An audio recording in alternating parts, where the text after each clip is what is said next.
Hello and welcome to Türkiye Talks. Today we are going to talk about recent political developments in Europe, especially after the Ukrainian war. We had witnessed two elections in Hungary and France, and I am joined by Kadir Üstün from Washington and Associate Professor Çiğdem Nas from Istanbul. I want to say hello to both of you. Hello. Hello. Okay, let's start with Hungary, if you will. Prime Minister Orban won a decisive victory, which is regarded as surprise by many, especially in European capitals. There was a coalition of different parties, and they had a common candidate, but things didn't go as the opposition expected, and Prime Minister Orban, as I told, won a decisive victory. And after this victory, Prime Minister said their victory can be seen not only from Brussels, but also from the moon. So this was a clear message to European Union. Çiğdem Hocam, I'd like to start with you. What was the message that Orban wanted to send to European capitals? And why do you think, after all these years in Hungary, he was able to win another victory in Hungary, especially after his stand with Ukrainian war and his right-wing stand in Europe? What was the reasons of this victory, and what was the essence of his message? Thank you. Of course, Orban has been one of the leaders which was causing problems for the European Union in terms of adherence to European values, which are seen as the core of European integration. So we have seen in the past that Orban was trying to consolidate his power, create a very strong power base. And while he was doing that, he was also maybe violating some of the rules of democracy, democratic competition, like freedom of the media and autonomy of civil society and independence of the judiciary, especially regarding the rule of law. Of course, the European Union has already started a procedure which is called as the Article 7 procedure against rule of law infringements by a member state. So it was causing some troubles for the internal sort of integrity of EU values inside the European Union. So this victory for Orban was also seen as an act of defiance against the European Union, that although you are not supporting me, he was saying, I'm still sort of successful, I'm still able to consolidate my followers and win an electoral victory. Of course, from what I gathered from regarding the sort of public opinion and why a majority of the voters supported Orban, I can say I think the war in Ukraine had a very important role in the results of the elections. At the beginning, after February 24, when the war started, it seemed like Viktor Orban was losing his popularity because of his close relationship with Putin, and because he was always a supporter of Putin, because he always also acknowledged that he was admiring Putin's policies, etc. Now, this close relationship was seen as maybe a factor which would actually work to the disadvantage of Orban in the elections. However, later it turned out that he was able to successfully create a strategy between the themes of war and peace. And he just presented to the population that if they choose the other side, if they choose the opposition parties, then they would actually sort of carry Hungary into the middle of the conflict. However, if they stayed with Orban, then Orban would be sort of successful in triggering a more neutral course against Russia and not really mingling with the sort of conflict, so that Hungary would be able to stay aloof from the Ukrainian conflict. So he, I think what he presented and promised to the electorate was same as usual, maybe sticking with a figure that they are used to, that they can be more confident. However, if they choose the other side, then this would bring some uncertainty to the future of Hungary, and it would maybe mean political instability in Hungary. So people, I think, preferred order and something which they were already accustomed to, a policy style which they were already accustomed to, and also a figure who has already ruled Hungary for a number of years seemed a better bargain maybe for the electorate, as far as I can say. Kadir, what is your opinion? Many people think that, as Çiğdem Hoca underlined, the war in Ukraine had impact. I also would like to add the issue of refugees. They are part of the story. How do you evaluate taking a refugee issue is also into consideration? Yes, as Professor Çiğdem mentioned that, when there's security concerns among the public, then leaders like Orban appear as strong leaders who can guide the country through turbulent times. And I think this psychology may have played an important role. And as we have seen with the start of the Ukrainian conflict, the EU has traditionally emphasized, more norms and human rights sort of concerns, institutions, democratic institutions. But today's electorate is not as perhaps fascinated by these as they used to be in the, let's say, 90s, after the end of the after the end of the Cold War. There was this very positive moment where, public throughout Europe and even beyond Europe thought that now, liberal democracies would triumph and they would unite and they could create a peaceful, secure future. This promise has been really not accomplished, at least fully. And in recent years, with the rise of Russian influence throughout Europe, these kind of ideas, these ideals have been undermined by right-wing leaders. And as you mentioned, illegal migration, irregular migration, I should say, has also contributed to this trend, and we've seen that with Brexit, with the rise of Trump in the US, in the West in general. There's a lot of disillusionment with the system, and leaders like Orban benefited from this, but the failure of the perhaps European project has been to offer more concrete, more solid solutions on the security front. Remember, Merkel provided some leadership on the migration issue, but that cost her quite a bit politically as well.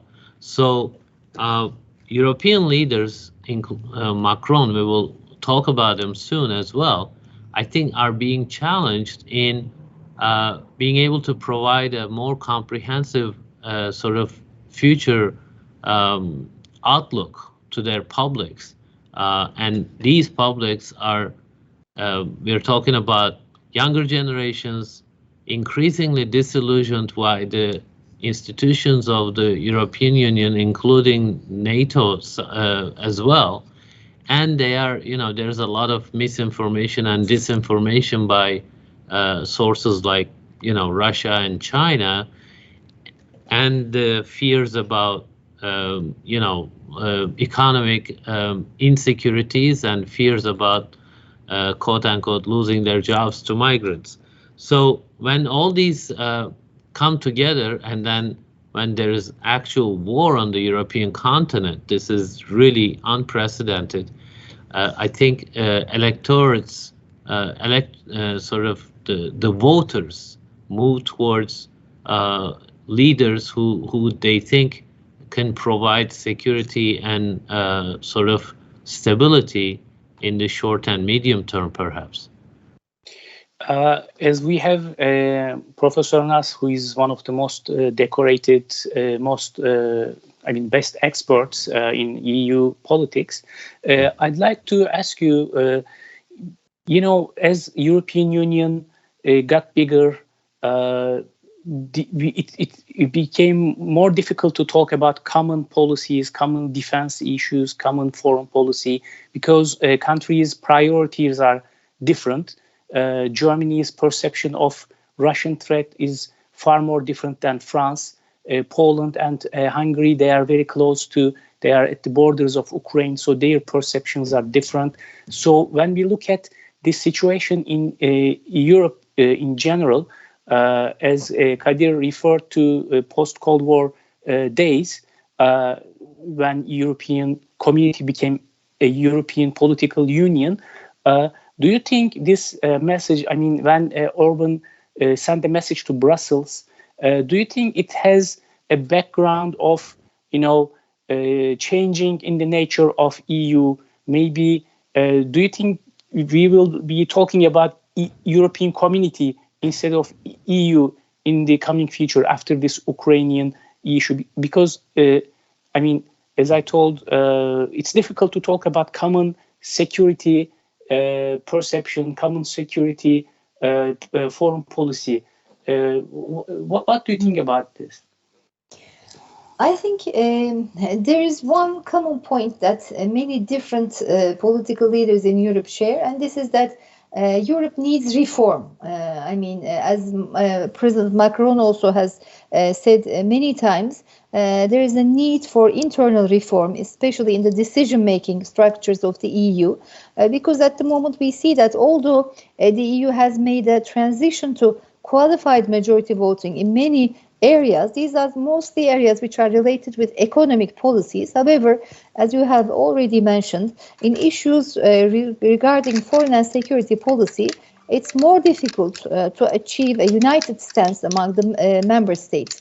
So the EU has tried to find some solutions, like, for example, enhanced cooperation mechanisms, where not all the member states, but a majority of the member states can act together in areas of security and defense policy. And recently in the strategic compass, which has been adopted as the new sort of strategic policy paper for the EU, they have talked about increasing the capabilities of the European Union, acting in partnership with other countries such as United Kingdom or countries in Asia, etc., trying to increase their capabilities. However, of course, there is an inherent problem inside the European Union that is more difficult for the EU to act together when there are diverging interests among the member states. And also, especially the problems regarding Hungary, for example, that there are member states inside the EU that are deviating from the EU criteria in rule of law or independence of the judiciary areas. And then this also weakens the EU's prestige and credibility outside the EU, because one of the member states is actually defying the common values. So I think there is a need to maybe reform the internal decision-making structures of the EU to make it more difficult for the member states to veto decision-making, to increase the use of qualified majority, even in strategic and foreign and security policy related areas. However, it's also quite difficult to make this reform because previously there were some attempts like, for example, creating a new integration process, which was called as differentiated integration, where a core group of member states would engage in a deeper form of integration towards a more federalized European Union, and the rest of the countries will be outside of the structure, but would also be engaged in different levels with the core member state groups. However, those countries like Poland and Hungary, which are quite defiant against the EU institutions, did not want to accept that. They did not want to be part of the periphery and not part of the core. And we also know that politicians like Viktor Orban has used EU funds to increase its popularity inside Hungary and at the same time defying the European Union in terms of values. So it has created a very paradoxical relationship between the EU and these populist leaders inside the European Union. And recently we had this conference on the future of Europe, which was about the reform of the EU, about the decision making. So I think in the future, maybe we will see some initiatives in order to reform the institutional and decision making structures of the European Union.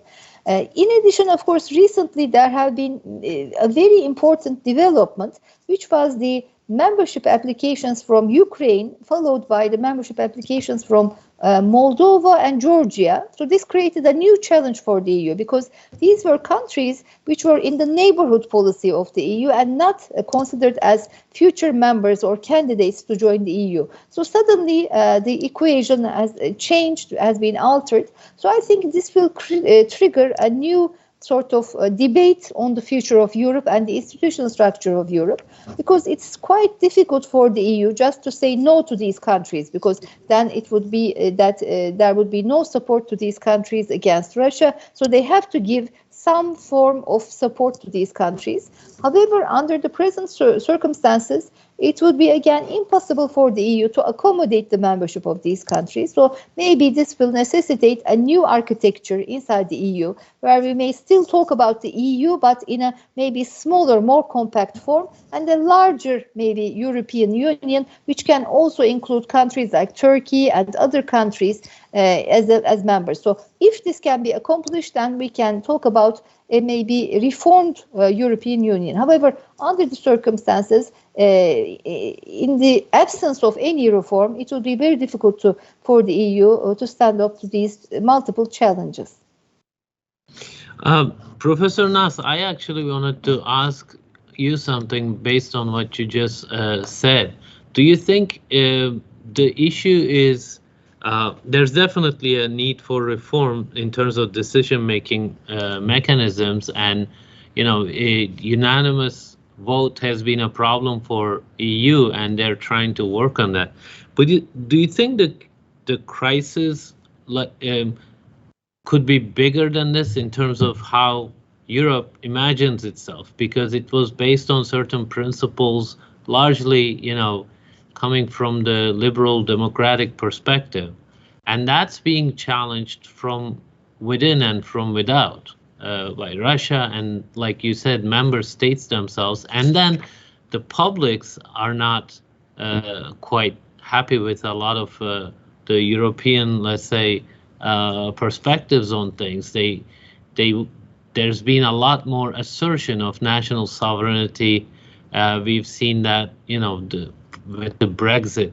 Beyond those sort of structural reforms, do you think, in terms of how to say this, European project as a conceptual, paradigm, do you think that is in need of repair and improvement, perhaps enlarging it? I mean, from my perspective, years ago, when they said no to Turkey without really saying no to Turkey, that was conceptually one of the sort of problems that they really ran into, I think. And, we can go, I don't want to go into the details of that, but I'm just trying to understand, based on, you're one of the premier experts on the EU in Turkey. Do you think it goes beyond structural reform issues, and it goes to the heart of what Europe is supposed to be and supposed to represent? I agree with what you say. It is a larger and deeper crisis. I agree. Of course, I think it's very closely associated with the crisis of liberalism, which we see all around the world, especially after the 2008 and 2010 financial crisis. We have seen that liberalism as a project actually failed, and we have seen sort of the negative results of the neoliberal turn in all the world, especially in the economic systems. So the European Union is not only attacked from sovereignists groups, from ultra right-wing groups, but also from left-wing as well, as we have seen in the French elections. Mélenchon also, who was able to increase his votes, was also against the EU and accusing the EU of not really fulfilling the expectations of the common people, especially the middle classes. So I think it is associated with this sort of crisis that Europe cannot deliver the expectations of these common people. We have seen, especially in the last decade, a deterioration in the living standards, I think, all around Europe, especially of the middle classes, and decent work issues and also decent wage issues. Maybe they were not really so much of concern to European citizens, but they have now become very important concerns. We have seen it also in the Yellow Vest movement in France. People actually protested this increase in the price of gasoline because they no longer had the means to actually deal with this increase in prices. So they said that enough is enough, and we are protesting this turn of events. So we see that liberalism is not really giving an answer to the problems, especially to those groups that are feeling alienated from the economic system, what is generally called as the losers of globalization, those people who cannot really adapt to the changing competition, who are either not educated enough or who don't have a job which gives them enough income, etc. And the prospects for the future are also looking quite grim, especially for young people, finding adequate jobs, finding decent living standards, etc. And for example, President Macron in his campaign talked about increasing the age of retirement to 65. Again, this was something, of course, the electorate was not really happy with, because I think they don't want to work more, but they want better pay and better living standards for their income and also for their labor. And this maybe requires more social policies. Actually, Europe is a place where we have seen the emergence of the welfare state.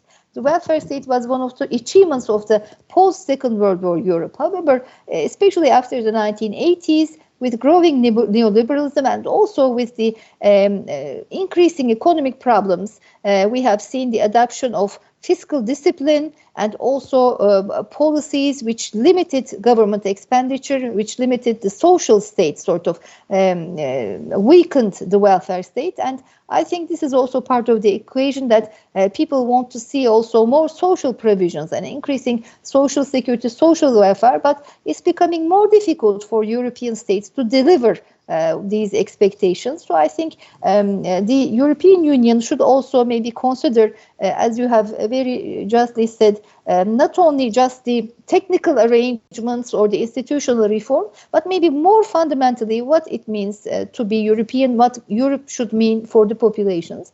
And of course, there are again groups that are supporting the EU. In the Brexit campaign also we have seen that especially young people wanted to stay inside the EU because they were also benefiting from some of the, for example, policies of the EU, like free movement or staying inside the European Union, etc.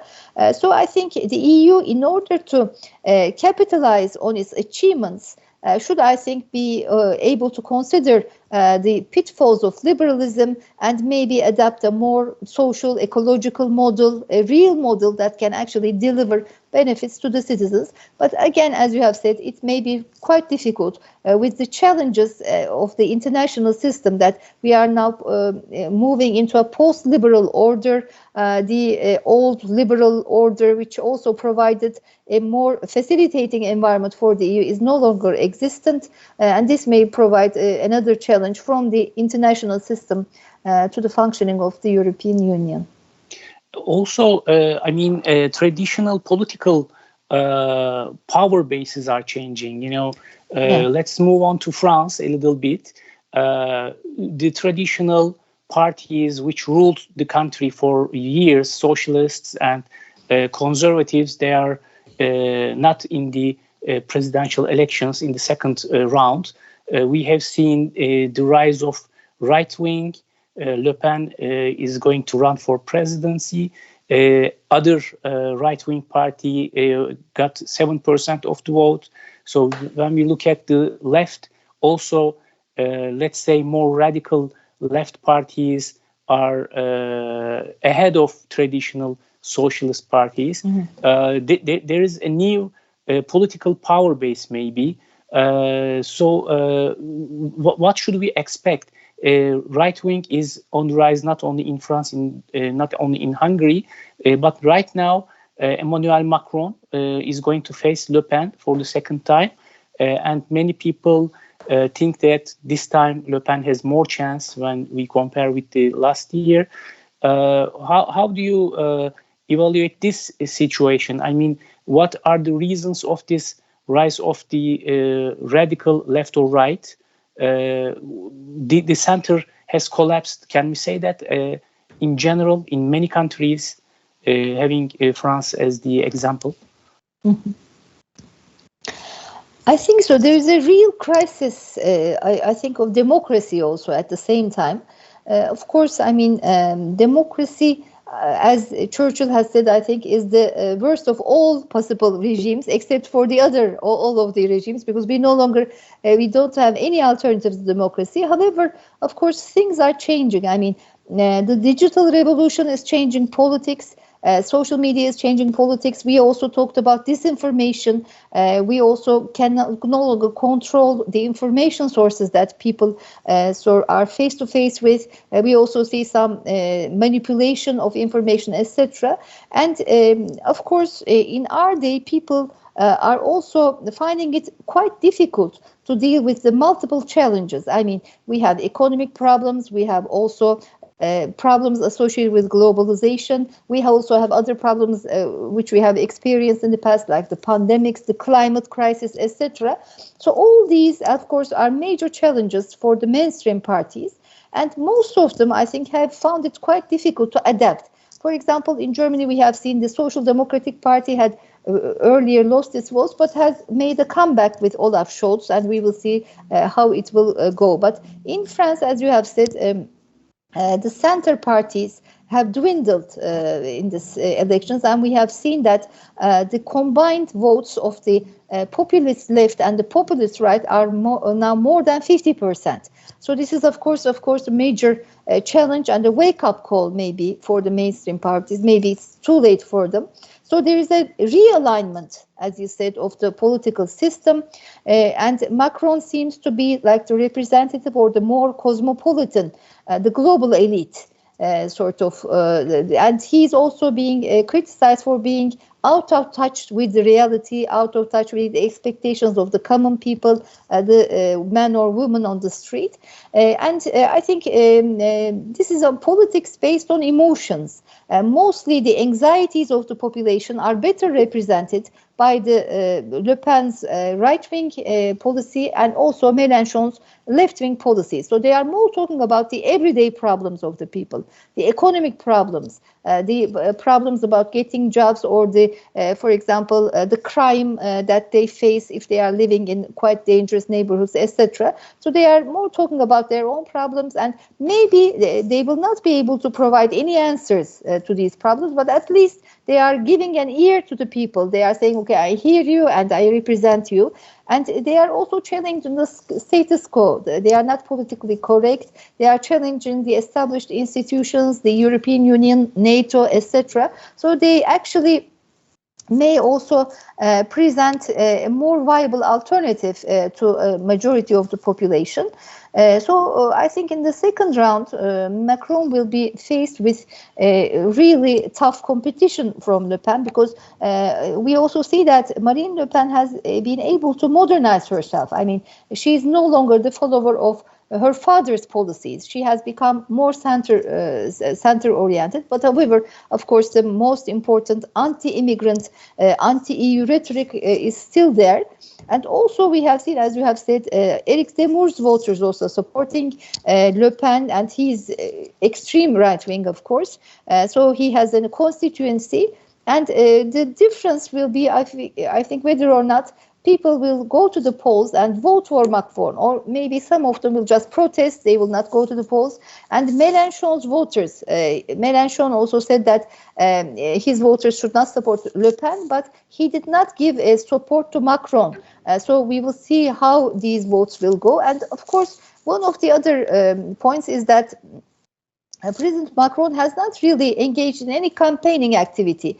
He also, for example, announced his candidacy quite late, and he didn't really visit other towns, etc. So this time, I think he should engage in a very intense form of campaign, and he should convince the electorate that he is actually involved in the everyday life of French citizens. He should persuade them that he is not just an aloof technocratic figure.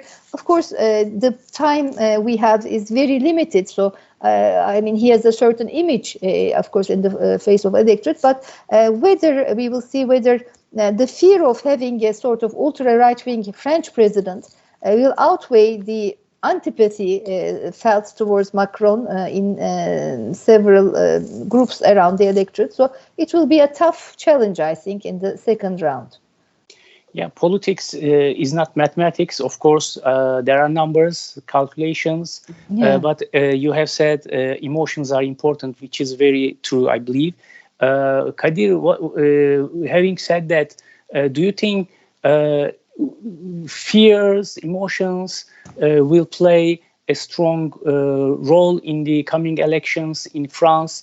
I mean, I'm trying to say it is not automatic if people voted for a right-wing party in the first elections. It doesn't mean that they will vote in the same way in the second round.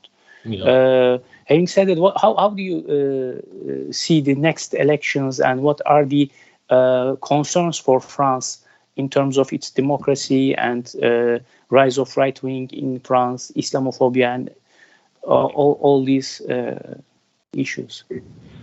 Professor Nas pointed out that, Macron appeared like an aloof president, not really in touch with common people's challenges and their economic problems. And that's correct. And we've also seen him trying to make some foreign policy moves. A while back, actually, he targeted Turkey in the Eastern Mediterranean. But, France is not a military power like the UK. It hasn't been really able to deliver, let's say, on the ground, and it was more of a lot of talk, to be honest, and grandstanding. And I don't follow the domestic politics of France as much, as closely. I can't do that as closely, but that's the impression I'm getting as well. He promised a lot of reforms, economic reforms. He wanted to liberalize the economy. France essentially has the strongest, perhaps along with Germany, strongest social security system in Europe. And that has been sometimes considered by neoliberals as hindrance to progress, economic progress. And he came with the promise to change that, but he has not been able to. And he's kind of negotiated, backtracked on the retirement age. So the economic reforms and sort of delivering for the common people, he hasn't been able to really accomplish that. So, and knowing French people, they often complain, right? They're not usually happy with their leaders. On top of that, I spoke to quite a few French people, and nobody seems to be saying, oh, Macron really accomplished this. So that's one thing. I think in terms of what he has accomplished, he has been more of a, he's met with more disappointment than applause and support. And 2017, remember, there was a wave, sort of far right, the rise of the nationalism throughout Europe. So there was France really provided hope for more centrist politics, liberal, democratic politics. But then again, once you're elected, you have to deliver, right?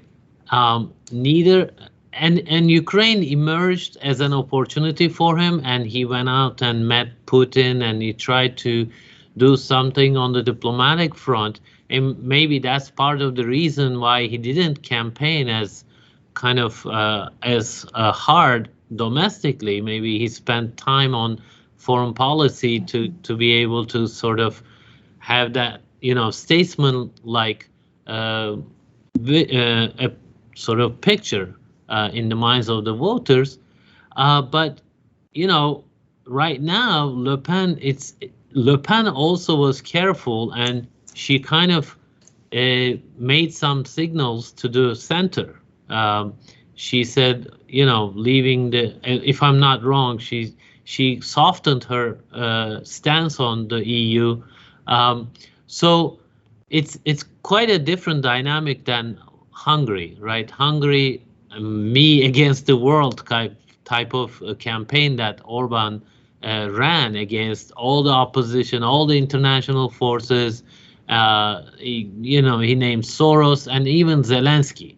So it worked for him. He's been there for a long time. But France's dynamics have been different. So in the second round, like Professor Nas indicated, extreme right and left. I mean, I would just say that those disillusioned by the system are now more than half. This is dangerous for any incumbent. So Le Pen has a good shot at winning this thing. It's hard to make predictions, of course, but it is a dangerous mix for Macron, and he has to try a lot harder now going into that second round. That's how I feel like. And then the broader picture of Ukraine war, Ukraine might bring, if there is a decisive victory by the Ukrainians, and which won't happen soon, let's be realistic, then we might go back to that days of hope for liberal democracy again. But I'm afraid that will be also temporary. Without addressing the root causes Professor Nas mentioned, without reconnecting the middle classes, lower classes, their economic aspirations with the larger systems, national systems, and with the larger European project, I think we're going to continue to see the rise of, anger and disillusionment, and which benefits often the far right parties or the far left parties also.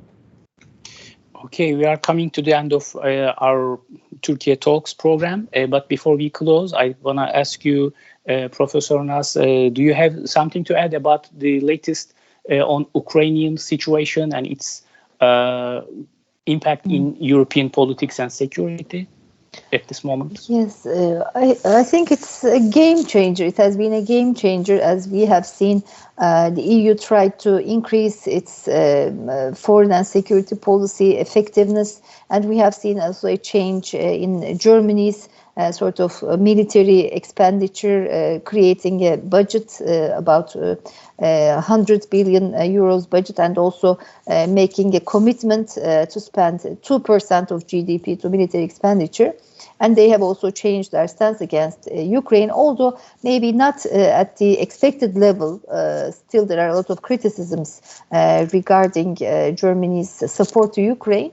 Still, there has been a change. And I think it also shows that, of course, NATO has become more important. NATO membership has become more important. But also, I think it has also brought to focus on Europe's as a security actor, that it has to really commit itself to providing security for Europe. And it has to be able to stand against challenges from Russia. But based on its capabilities, it may be difficult, but at least it should accelerate its effectiveness in this regard. And also these membership applications from Ukraine, Georgia, Moldova, etc. Also said that there are still expectations from European countries towards Europe towards the EU. So the EU should be able to also bring an answer to these countries, provide them security, provide them maybe economic welfare. These are, of course, very big challenges for Europe, but it has increased the challenges, but also brings, I think, new possibilities and opportunities for the future of Europe. Okay, thank Bora, you. Okay. Can I just mention one thing? I think this is, like Professor Nas indicated and you mentioned, this is a turning point for Europe. And in the midst of all this rethinking of security, foreign policy, economy, the disillusionment throughout Europe, the Russian invasion of Ukraine.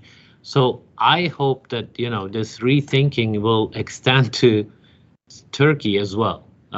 Because, that was one of the strategic failures of the EU, in my opinion, to kind of not seriously consider Turkey's membership and then making the serious mistake of admitting Cyprus into the Union. I hope that, that kind of rethinking is much more comprehensive and it's not just for the show and for the short term. Because I think inclusion of Turkey as a member, strong member, it would actually strengthen the EU and Western alliance, and it would actually also go against those sort of trends, the rise of the right and anti-immigrant approaches, etc. So I hope that becomes part of that as well. Yeah, Turkey invested a lot. The Alliance of Civilizations project of Prime Minister of time Erdogan and Zapatero, Spanish Prime Minister. So these chances were missed by European leaders. Okay, thank you very much, Professor Nas, Çiğdem Nas from Yıldız Teknik University, and Kadir Üstün from Washington, and myself, Bora Bayraktar. Hope to see you next time. Thank you both. Thank you.